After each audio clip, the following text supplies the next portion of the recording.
So that's something that we're looking at in Illinois, but it's really, you know, like in Illinois, one of the things that we noticed is that the state legislators, by and large, when you go on the state website and you look up their emails, they're all private emails.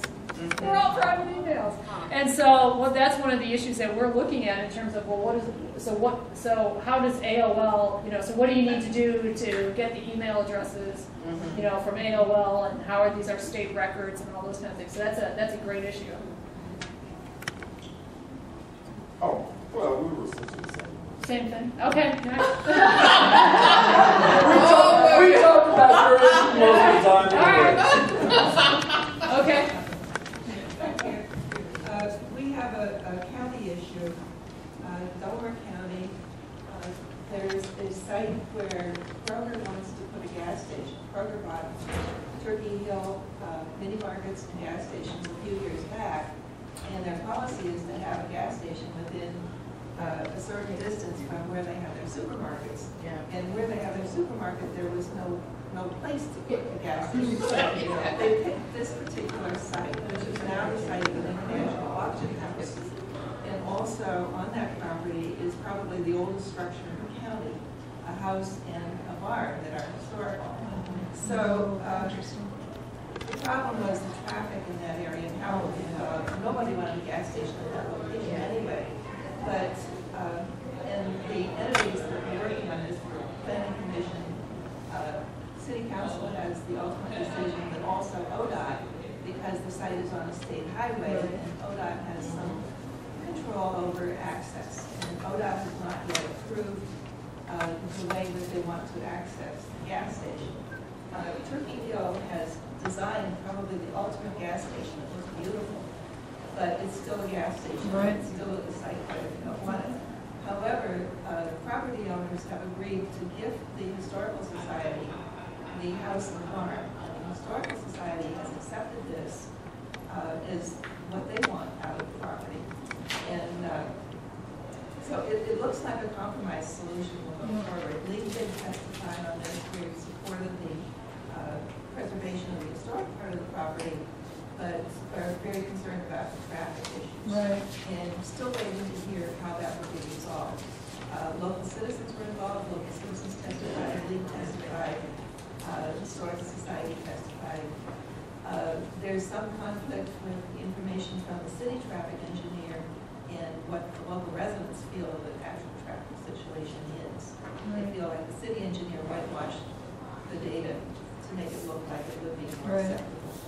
The City Planning Commission is in favor of this. They feel it's the best possible outcome because the property is zoned now for anything else that would be worse than what they want to put there. So rather than having to go through a rezoning process, they feel like this is the best outcome. So we're still waiting to hear from ODOT. Oh, that's a great, these are great issues. Let's do, we have 5 more minutes left. I know you have your next session to get to. So let's maybe do one more from this side. Wait, whoever.